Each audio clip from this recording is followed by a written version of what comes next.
हम किसी गोदी सेठ के टुकड़ों पर पलने वाले पत्रकार नहीं हैं। हमारे साथ है भावी मुख्यमंत्री, पूर्व उप मुख्यमंत्री, युवाओं के ब्रांड एम्बेसडर लालू जी के बेटा और राजश्री यादव जी के पति तेजस्वी यादव जी। इतनी खुशी मुझे आज तक। हमें एक नेता की महानता के गीत गाकर मिले बिस्कुटों पर नहीं जीते हैं। मेरा सवाल पूरा होने दीजिएगा। हम देखे हैं कि आप फ्लाइट में रहते हैं तो सतुआ खा लेते हैं, आप बस में रहते हैं तो सतुआ अचार खा लेते हैं, कैसे मतलब लेके जाते, बात सुन के ले जाते। बस कर बेटा, मेरे मुंह में पानी आ गो। लेकिन तुम जैसे लोग सिर्फ सरकार के चाटुकार हो। है तो क्या होगा? क्या वो देश का नागरिक नहीं है? बुलेट पर सवार राहुल गांधी और तेजस्वी यादव दोनों की हंसी और चर्चा की हसीनाओं के दिल आ गए। तो राहुल गांधी ने तेजस्वी के साथ बुलेट की सवारी कर बुलेट की ही छवि बदल दी। राहुल गांधी ने बुलेट की सवारी कर उसे हसीन बना दिया। राजनीति में पहली बार कि बुलेट का उद्देश्य बदल गया। कैजुअल टी शर्ट में तेजस्वी कॉन्फिडेंट दिखने की कोशिश करते हैं और प्रेस कॉन्फ्रेंस से लेकर भाषणों में गंभीर नजर आते हैं। नो नॉनसेंस का मैसेज देने की कोशिश कर रहे हैं। बिहार की उमस भरी गर्मी में टी शर्ट आरामदायक तो होती है, लेकिन इसका संबंध बिहार की गरीबी से भी हो सकता है। अपने आप को समझते तुम बहुत बड़ के पत्रकार हो। मैं तो एक छोटा सा कॉकरोच पत्रकार हूँ। Forget about vote chori or vote theft. Why do you need to steal votes when you can buy them? This is exactly what is happening at one level in Bihar. पत्रकार का काम होता है सच दिखाना और तुम जैसी मीडिया का काम है सरकारी बांसुरी बजाना। यकीनन आज महागठबंधन की राजनीति की निगाह से सबसे बड़ा दिन था, क्योंकि एक ही मंच पर एक साथ दिखाई दिए तेजस्वी यादव और राहुल गांधी। और यकीनन ये महागठबंधन के लिए बिहार में सबसे बड़ी उम्मीद है, क्योंकि इन दोनों नेताओं को शानदार प्रतिक्रिया मिल रही है जमीन पर। हालांकि जमीन पर प्रतिक्रिया जिस तरह से तेजस्वी, राहुल गांधी और खेसारी को मिल रही है वो अप्रत्याशित है। जबरदस्त प्रतिक्रिया मिल रही है। सरकार के इशारे पर उठते बैठते और दुम हिलाते हो। सरकार बोले गाओ तो गाते हो, सरकार बोले तो बजाओ बजाते हो। इसका नाम एग्जिट पोल नहीं है, इसका नाम मोदी मीडिया पोल है। ये मोदी जी का पोल है, फैंटेसी पोल है उनका। Thank you. बजाओ ताली। आपको बता दें कि बिहार को लेकर के ये जितने एग्जिट पोल सरकारी चाटुकारिता करते हुए, ये जितने सरकारी एग्जिट पोल एनडीए की सरकार बनाते हुए दिख रहे हैं, एकदम बम्पर छप्पड़ फाड़ सरकार बनाते हुए दिख रहे हैं, वो सारे एग्जिट पोल सही होने जा रहे हैं। ना ना ना ना ना ना, ऐसा बिल्कुल नहीं है। गुलामी के टुकड़ों पर चलना हम मंजूर कर ले, हमारे माँ बाप के दिए गए ऐसे कोई संस्कार नहीं है। इसलिए आप न्यूज चैनलों के एग्जिट पोल पर मत जाइए। हमारी टीम ने भी तमाम जगहों पर रिपोर्टरों से बात की, लोगों से बातचीत, और उसके बाद जो एग्जिट पोल निकल कर आ रहा है वो सीधे तौर पर इंडिया गठबंधन कहे या महागठबंधन कहे, उसकी जीत को दिखला रहा है। ये सारा का सारा एग्जिट पोल सट्टेबाज और जुएबाज लोगों के लिए होता है। अच्छी बात है, भगवान करे सबको नौकरी मिले, सबको रोजगार मिल जाए, सबको नौकरी मिले। आप ये कहिए तेजस्वी करे सबको नौकरी मिले, भगवान करे नहीं, तेजस्वी जी करेंगे। और तो तेजस्वी जी ने मुख्यमंत्री होंगे तो कौन होगा? उनके बराबर में कोई खड़ा हो सकता है क्या? कल हमारा रिजल्ट कहर बर पाएगा, आज थोड़ा हम बर पा देते हैं। इस बार अगर खेसरिया सरकार नहीं बनना तो मेरा नाम बदल देना। और मैं सच कह रहा हूं, देश की जनता मोदी जी को भगा रही है फटाफट फटाफट फटाफट।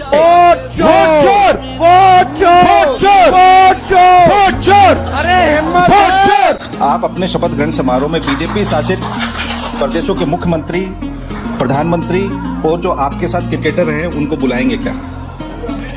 हाँ, बीजेपी वाले हमको नहीं बुलाते हैं, लेकिन हम लोग बुला लेंगे, क्या दिक्कत?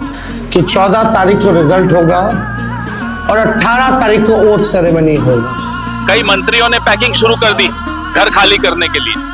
अब आप आज पता लगाइए कि कौन कौन सा मंत्री और उप मुख्यमंत्री है जो अपना घर खाली करने के लिए पैकिंग कर रहा है। ये चुनाव जेडीयू के लिए आप कैसे देख रहे हैं? खत्म तो नहीं आ रही एनडीए की सरकार? बिल्कुल नहीं आ रही है। नीतीश कुमार नवंबर के बाद मुख्यमंत्री नहीं होंगे, बिहार में एक नया मुख्यमंत्री होगा। मुझ में पूरी तरह से आश्वस्त हूँ कि महागठबंधन की सरकार बने। राजनीति में सबसे बड़ी प्रॉब्लम पता है क्या होती है? क्या होती है? हाँ, नहीं, नरेंद्र मोदी कोई बड़ी प्रॉब्लम नहीं। नहीं, नरेंद्र मोदी कोई बड़ी प्रॉब्लम नहीं। Get ready?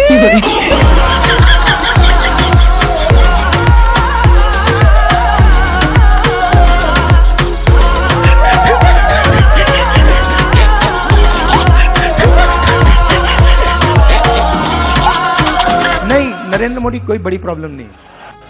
तेजस्वी का उम्र कच्चा है पर जुबान पक्का है। क्या बात कर रहे हैं? इस बार तो क्लीन स्वीप हम लोग हो रहे हैं। क्या बोला तूने?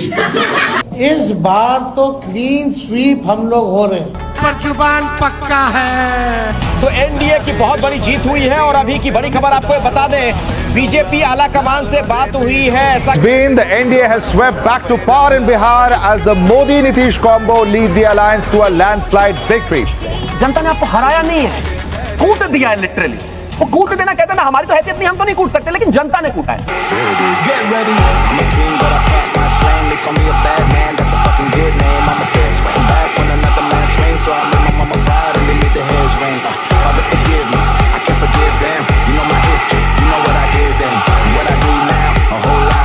पीड़ा होती है, दर्द होता है एक बिहारी होने के नाते।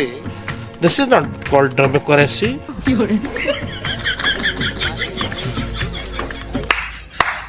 सारे शहर में हल्ला हो गया। हाय हाय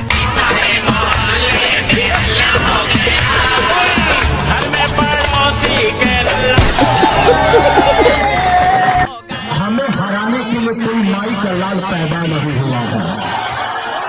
हम ब्रह्मा के लिखे हुए लकीर को भी मिटा सकते हैं। सारे मोहल्ले में हल्ला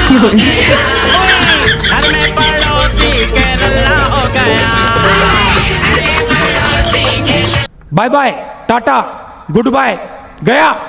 बहुत चालू पार्टी है कांग्रेस। देखिए, वोट चोरी तो कांग्रेस पार्टी ने तेजस्वी की कर दी है। राहुल गांधी ने जैसा कैंपेन किया तेजस्वी के खिलाफ, सेंध ही सेंध रही आज कहानी महागठबंधन की। महा तो रहा नहीं, गठबंधन भी था कि नहीं पता नहीं, अभी पता चलेगा।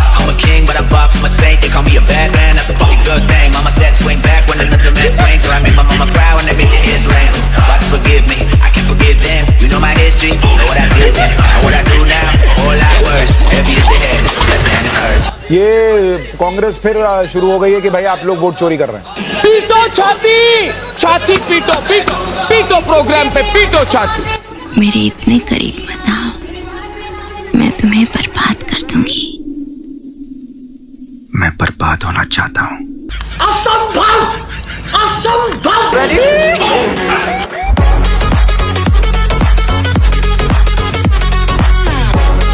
कभी ज्ञानेश कुमार नाम सुना है? सुना है? नहीं सुना होगा। मैं साफ बोल रहा हूं कि नरेंद्र मोदी, अमित शाह और ये जो चीफ इलेक्शन कमिश्नर है ज्ञानेश, ये वोट चोरी कर रहे हैं। तो ये कहीं ना कहीं प्रमाणित कर रहा है इस आरोप को कि ज्ञानेश गुप्ता भाजपा के एजेंट हैं। क्या ज्ञानेश कुमार भारत के इतिहास में इसी तरह से दर्ज होना चाहेंगे? वोट चोरी का आरोप लेकर इस पद से जाना चाहेंगे? आयोग को बताना चाहिए कि खुद को बेदाग साबित करने के लिए क्या करना चाहेगा। ये लड़ाई बीजेपी, कांग्रेस, आरजेडी, जेडीयू की नहीं रही। अब ये लड़ाई सीधा सीधा ज्ञानेश कुमार गुप्ता और भारत की जनता की लड़ाई है। बिहार में जीत का प्रमाण पत्र एनडीए को पहले ही ज्ञानेश कुमार जी ने मोदी जी को दे दिया। इसके लिए एक व्यक्ति जिम्मेदार है और ज्ञानेश कुमार जी, उसको बहुत बहुत बधाई, शुभकामना। बिहार की जो उनका विजय हुआ है वो पार्टी का विजय नहीं है भैया, वो ज्ञानेश कुमार का विजय है। चुनाव आयोग का बहुत ही मन से अभिनंदन करना चाहता हूँ, दिल से अभिनंदन करना चाहता हूँ कि जो उन्होंने प्रयोग किया भाजपा के लिए, और जिस तरह से पैसे का खेल, जितना पैसा इन्होंने डाला और चुनाव आयोग की जो एक तरफा भूमिका थी, ये चारों तो जग जाहिर है ना। इलेक्शन कमीशन को हो क्या गया है? जो ज्ञानेश कुमार जी ये खुद भाजपा का अभी प्रेसिडेंट है। भाजपा पाप करता रहे, इलेक्शन कमीशन उसका पाप धोता रहे। इलेक्शन कमीशन टूल बन गया, लग रहा है मर गया है। इलेक्शन कमीशन टूल बन गया, लग रहा है मर गया है। तो पूरे देश में राष्ट्रीय राजनीति में 3 फैक्टर हैं जो बीजेपी के लिए काम करते हैं। एक है हिंदुत्व, दूसरा है राष्ट्रवाद और तीसरा और सबसे बड़ा फैक्टर नरेंद्र मोदी। एक और है। क्या? राहुल गांधी।